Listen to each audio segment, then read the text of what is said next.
So, story time. The number one question I get asked all the time, all the time in private Discord messages, my email that's supposed to be for business inquiries, Twitter posts, and Facebook messages is, hey Cody, I'm a big fan of your channel. Can you stop and read this 15-page homebrew or character background I wrote and break it down for me with your critique? Okay, thanks. Yeah, am I poking fun of a few fans here? Sure, but hopefully they realize that it's all in good fun. But after those questions, the most asked question I get is, help! I have this player that's ruining my game. What do I do? Cody, I need help with this player who keeps ruining the game for everyone. Cody, I need some advice with how to deal with a player at my table causing problems for everyone. And let me just say, as someone who has played Dungeons and Dragons long enough to remember when having a negative armor class was the best thing you could do, I get it. You're not alone. You're not the only one with these problems. So let's talk about it. Today, we're going to talk about the 9 different types of problem players at the table and how to deal with each one. Let's start off with one of the most common enemies to the Dungeon Master, Rulius Lawyerus, or the Rules Lawyer. Now, I bet a lot of you thought this video would be me just dumping on players and siding with Dungeon Masters. But I assure you, that's not the case. And this is why I wanted to start with the Rules Lawyer. The Rules Lawyer is not a bad person, okay? As someone who has spent a good deal of my RPG time playing games with Finder at the end of their name, I personally like the Rules Lawyer. Sometimes. The problem, and the solution for that matter, with rules lawyers all comes down to perception and communication. If I told you, man, I've got this total a-hole at the table and they are totally ruining my game. And you're like, well, what's the problem? And I was like, well, they want to get every rule written in the book correct. Can you believe that? In our last game, I just told him, I don't care what the rules are. I'm the dungeon master. What I say goes. Yeah, you would think I was being a total dick, right? But on the other hand, if I said, well, we're all trying this new game and I'm still learning the rules and we keep having to stop and look stuff up, so that breaks the game down, and I end up having to just make a ruling so we can just keep the game going. And then they keep arguing with me and I can tell that the other players are really getting annoyed with it when I read their body language. They're totally wrecking the game and I need help with it. I'm guessing you're probably feeling a little more sympathy, right? And that's the key to dealing with this player. Here's the deal. Pull them aside and get on the same page. Actually say that to them. Listen, Brian, I've been having a rough go for the last few sessions. Can you help me? I want to get on the same page because I feel like we've been butting heads on rules and I want to explain how I'd like to handle issues with rulings moving forward. Then simply explain to them that you want to get the rules right too, and you could use their help. Again, use that phrasing, guys. I was $1 million sales rep at age 23. Trust me here, I know what I'm talking about. But if they want to look up a rule, set the expectation that they won't interrupt roleplay or when you or another player are speaking, but instead send you a message. And this is my preferred method. Once you make a ruling, understand that you are trying to be as fair as possible while keeping the game moving, and that they can address any rules mistakes with you in between game sessions. And then just explain that actually that would be a big help for you as long as they're not arguing with you in that moment. Bottom line, try a little empathy, set the right expectations, and use the Jedi mind trick of asking them for help. Next up, we have the instigator. Now this player, I have very little patience for, and I would advise you to have a short tolerance for them as well. The instigator is the player that just wants to be a dick. I don't know if the instigator has so little control over their life that they feel like they need to get to be an asshole to the group for fun or what, but I have had enough experience with instigators to know life is too short to deal with their bullshit. Instigators are rogues that like to hide loot from the party. They try to pick fights and grab a dice declaring they're making an attack against a fellow PC, and then they roll it. They are the saboteur, attacking a guard in the middle of a conversation without regard of getting the other players in the party killed. They are a force of chaos simply because they enjoy annoying everyone at the table. Here's the way you deal with crappy instigators. You parent them firmly. It's perfectly okay to start with a firm, passive-aggressive, but obvious ruling. If a player looks at me after I tell them that they found a glowing ring while looting a room, and they say, I hide it from the group, I will immediately, and without pause, look at the group and say, hey, you guys see Camille hiding a glowing ring in his pocket. I don't make rolls. I don't need to. I move the story forward in the way that it needs to be moved forward. At this point, I've done two things. I've set the expectations that Bush League play like that won't be tolerated at my table and that I will have the backs of the other players when and if that happens. And I've set the remaining group members up for a chance to diffuse the situation and turn it into a roleplay opportunity just in case the ne'er-do-well wants to save face and play it all off as, oh, I was just role-playing my character.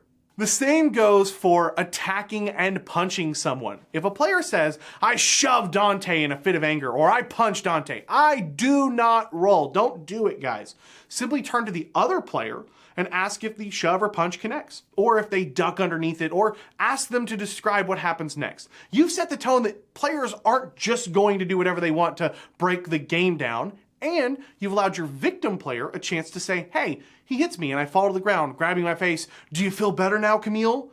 Or the player can say, yeah, I duck out of the way and the attacking PC trips and falls onto their face. You've set the right expectations and stolen the power to instigate from the instigator. If the PC tries to get the party killed by attacking a guard, don't let them. It's okay to stop and say, no, I'm not gonna let you do that unless everyone wants to do that here, okay? I know a few people out there might be like, I cannot believe Cody won't let his players do anything that they want to in a game of D&D. To which I'll say that if all the player is trying to do is ruin the campaign for 4 to 5 other players at the table because it makes them giggle, then yeah, I'm not gonna let them do that, and I'd recommend that you guys don't let them do that either. If they don't take the hint, pull them aside and chat. Remind them it's a team game. If they continue to be disruptive, then give them the boot, trust me. All right, next we have the Spotlight Hog. This again is one that I advise you to try to understand before you get upset. The Spotlight Hog is the player that wants to do everything. Time to talk with the quest giver, the Spotlight Hog jumps in. Time to pick a lock, the Hog jumps in. Ask for a perception check from another player, and yeah, you guessed it, the Hog suddenly wants to search the room and asks to make a check of their own. The Spotlight Hog is probably the single hardest problem player to deal with in my opinion, because what they're doing is so subjective, right? Asking to search the room isn't inherently bad. Same with picking a lock or talking to an NPC. But that doesn't mean that their actions won't wreak havoc on your gaming group. The best way to handle this player, and the specific method I would recommend, is called the sandwich method.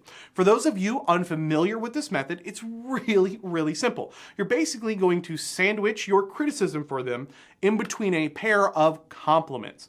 In short, it would be like, hey, nice shoes, John. Let's make sure that we're not over-talking other players at the table. Again, though, really like those shoes. Am I being cheeky here? Of course I am. But hopefully that will illustrate in the most layman way possible what I mean. Try pulling this player aside and use a friendly, cooperative tone. Again, ask for their help and finish with the sandwich method. Also, if you're fast enough and good at conveying tone through text, which not everyone is, whispering them in game a subtle reminder when they get out of line will more often than not do the trick. Remember, Spotlight Hogs are usually the most excited players at the table and are very often teacher pleasers who will be willing to try and improve. Make sure your tone reflects understanding, not annoyance, when you deal with them, and use as much tact as you can muster.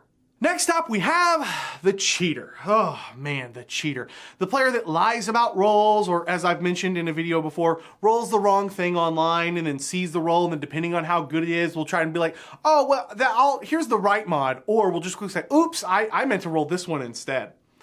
Okay, I don't get cheaters. Honestly, I find it really hard to identify with people who decide they need to cheat at Dungeons and Dragons. Like, why do they feel they need to cheat? I don't get cheaters. I really don't get them, even a little bit. I'm gonna be candid here because I have like 0 tolerance for cheating. I just don't let it go on at my table. I haven't had a lot of issues with it. And I probably handle cheaters poorly. Just because I have a YouTube channel talking about Dungeons and Dragons and role-playing games doesn't mean I'm like some savant at every little situation, right? I've said it before, I'm not even close to perfect, and dealing with cheaters is certainly something I could probably handle just a little bit better than embarrassing the shit out of them and ridiculing them in front of the group as grown-ass adults. But whatever. I'm just gonna pass it here to you guys in the community. Just leave a quick comment on how you think is what you would do for the best way to handle cheating, because I'm probably a little toxic myself when it comes to dealing with cheaters. Just let me know. Next up, we have another notorious problem player at the table, the power gamer. Okay, I really wanted to talk about this player because I'm gonna go to bat for them here. I do not have a problem with power gamers, period, full stop. Having an issue with the player because they want to play something super powerful in your game of make-believe is kind of silly to me, okay? Just let them. I love power gamers. The only issue that happens when you have a power gamer at your table is when they are the only power gamer at the table. The reason this is an issue is because, honestly, as a Dungeon Master, you have to do more work now. It's harder to balance your encounters, and you have to put in more time as the DM to customize your adventure, and it's kind of annoying. It's the truth, DMs, whether you're ready to admit it or not. You're annoyed by power gamers. The other issue is that the more they power game, the more building encounters feels like a dam for a raging river. Sure, the single player is basically holding the lion's share of the ever-increasing encounters back, but the moment they go down, it's like a crack in that dam that causes it to shatter, suddenly flooding the valley into a total party wipe. But this, in and of itself, isn't an issue as long as the power gamer isn't turning into a spotlight hog and trying to do it all. If they are just a purely power gamer, then congratulations. You have maybe the easiest to deal with problem player in your game. Because I find power gamers to be freeing for me as a dungeon master, and honestly, some of the most reasonable players at the table. Typically, I find power gamers to be pretty smart. I mean, they understand the rules well enough that they are abusing them, right? Here's what I would recommend. Pull them aside and concede. Yeah, you heard that right. Pull them aside and give up. Tell them, you know what, you win. You beat the game. Your character's super strong, and I'm having a hard time creating encounters to challenge you without instantly killing everyone else's character. That's how big of a gap there is between your character and the rest of the group. And here's where your little Jedi mind trick comes into play. You put it back on them and ask them, so now what? I did this for a player and it was incredibly effective. I had a player whose character was practically the perfect paladin tank. Just as a little aside here, he had the sentinel feat, was equipped with the mithril plate armor, so even his dexterity saves were incredible with his paladin aura, and he even took one level of sorcerer for shield spell reactions, with the party's normal sorcerer constantly casting haste on him, which means he had like a ton of life, a 22 AC most of the time, with ways to boost it even higher, and with haste on him plus sentinel, he was quite effective at staying in the right position. It was frustrating to spend time to come up with fun combat encounters that didn't feel like I was just cheating against the players, to the point where a few bad rolls would quickly turn the game session into a TPK. So I put it back on him and I said, okay, you win. It's pretty obvious you built a very strong character. Now what are you going to do with that character? If combat is easy and you don't have any character growth in roleplay, then you're gonna get bored of the campaign pretty quickly. My suggestion is to start putting some thought into your character and where you want to take them by the end of the campaign. How are you going to give them dynamic character growth? I'm challenging you to step up in roleplay since you're gonna be so obviously bored with combat because it comes easy to you. This was so effective. The player thought about it, agreed, and then spent time working with me on cool background stuff. By the end of the campaign, we took a boring character that was built around being dominant in combat to an awesome, fully fleshed out character with a player who started thinking more about how to RP with others than how to be the best at the table.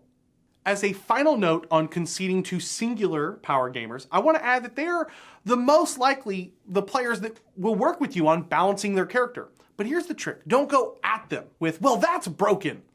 Take the approach of, man, I'm really having an issue challenging your character without killing everybody else. Do you feel like insert X ability is pretty well balanced here?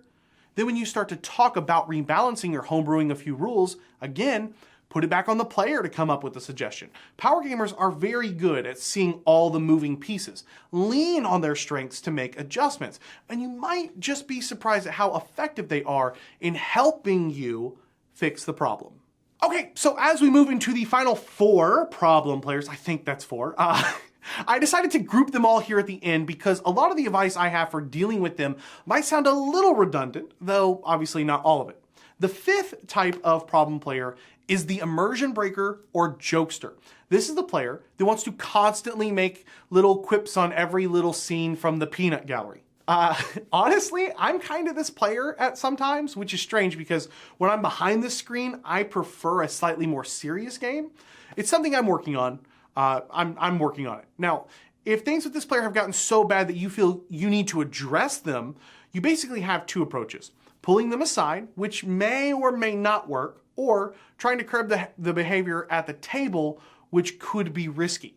For me, I lean into it while trying to emphasize with my player that joking at the table is absolutely welcome, but understand time and place. Often by smiling, laughing along, and saying, Brian, you lose inspiration, okay? You lose an inspiration point, ha ha ha. No, I'm serious, dork. You'll just have to earn it back with some killer roleplay later. This implies I'm not terribly upset because I'm taking a light jab, but this also implies that the joke was poorly timed. If the player is cutting a joke while shopping in a city, that's fine. If the player interrupts a super heavy scene where the party is burying an NPC, then yeah, that's not the best timing, and you're probably more justified to try to resolve that issue when that comes up. Next up, we have the metagamer. In short, this player has a massive problem with separating the player from the character. Much like the jokester, I think it poses a similar issue that I would also handle in a similar way. First off, to all dungeon masters out there, is this annoying? Sure. But my advice would be to double check that you are not making a mountain out of a molehill here. A little metagaming is going to happen in every single campaign, period. But that doesn't mean that players need to all be pulled aside and given a lecture. Basically what I'm saying is pick your battles here. As an example, if the group is planning out a battle strategy for a cliffhanger you left them on in the last session where a Hydra just entered into a cave, honestly ask yourself if the party who has been together for months in game would not have had at least one fireside chat to discuss how they might work together again in the future.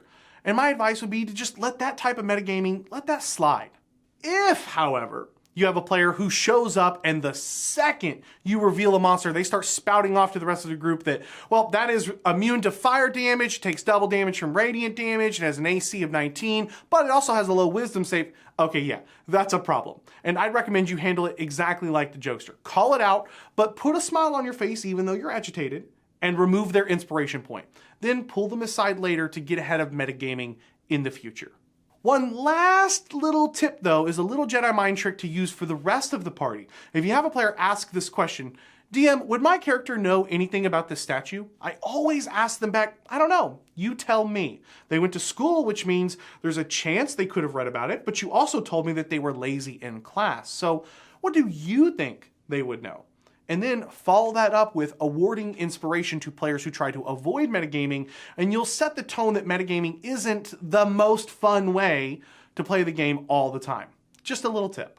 Next up, we have a problem player that is absolutely a problem that you should get ahead of quickly, and that's the boss or the critic. Ironically, this player most commonly comes in the form of fellow dungeon master or experienced player. This is the player who wants to criticize others' choices, sometimes even the way you DM, and tells other players what spells to cast or what abilities to use. Then they sort of pout when they can see that players aren't using their character the way that they want them to.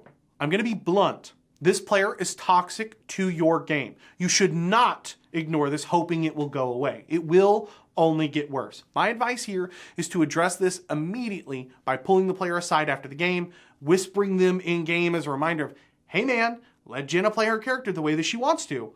If it is escalating to the point where it's happening multiple times in a game, I find calling it out right then and there at the table uncomfortable, but necessary. People hate being embarrassed. And if you stand your ground in a firm way, usually a little slap on the wrist in front of the group is enough to curb this behavior. As a quick aside, try to avoid calling them out by name if you can, and instead address the entire group. Hey Brian, don't tell Jenna how to play her character. Sounds a lot more aggressive than a more casual, okay guys, let's remember, let everybody play their characters the way they want to. It's a subtle difference, but one that will usually de-escalate tension instead of upsetting a player with toxic tendencies already. And so finally, that leaves us with our final problem player, the flippant player. The flippant player is a general term that could be applied to a few different subtypes, but really they're all the same. The flippant player is the unprepared player, the tardy player, the texting during the game player, the not understanding their character after 10 sessions character, and so on. Here's the deal with the flippant player. You have 3 ways to deal with them, but ultimately, there is a reason that the phrase, "you can lead a horse to water, but you can't make them drink," exists. Ironically, the flippant player, more often than not, in my experience, is the good buddy. It's the friend that, of course, you invited along to play. But I've talked about it before on the channel, and I'll say it again. Good friends and good role players, that's not a synonymous term. So what can you do? First up, put in the effort. Put in a little extra effort and work to try to engage this player more. Shine the spotlight on them and work in some of their background. If they seem to really enjoy riddles but hate combat, throw a puzzle dungeon at the group and see if they respond, and so on. Option 2 is to ignore them. I know, but Cody, how could ignoring a problem player be good advice? How could that be good advice? Well, sometimes you just have to pick your battles, guys. If you put in time and effort and the player is disinterested in the game beyond showing up and contributing the bare minimum, and the only issue is that it annoys you, the dungeon master, if you can let it slide, let it slide. And finally, if things are not contentious, but the player obviously doesn't care about the game, give them a chance to leave. There is nothing wrong with saying, "Hey man, it doesn't look like to me that you're enjoying yourself a whole lot. Is staying in the game something you're still interested in doing? Because I get it if this wasn't really what you expected coming in." You might go into this conversation expecting them to leave, only to find out that they're having a much better time than you thought that they were. And by having this conversation, this is now a catalyst for change in their demeanor. Or they might take you up on the offer and bounce from the game on a positive note, which is perfectly okay too. All right, so now the question is, who did I miss here? I really tried to nail down as many of the different player types that I get emailed about as I could, but I might have missed someone. So if I missed somebody that you think is pretty common or obvious, let me know in the comments down below. And also, if you guys have any additional tips on how to deal with these problem players besides just give them all the boot, we're looking for maybe a little bit more advice than that, then let us know in the comments section as well with whatever advice you have.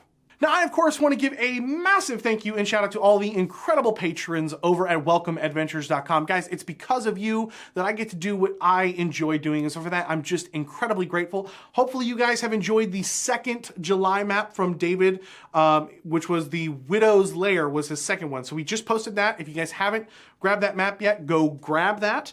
Also, we'll be closing the poll for August's map by the end of the month, which might be later today, depending on when this video goes up. So make sure you go vote on August map. I think it's really close between 2 of the choices, and I think one of them is a White Dragon's Roost, and the other one was, I can't remember, but there was 2 of them that were really, really neck and neck, so go vote on that. If this is your first time here and you love role-playing games as much as I do, I would love to have you subscribe.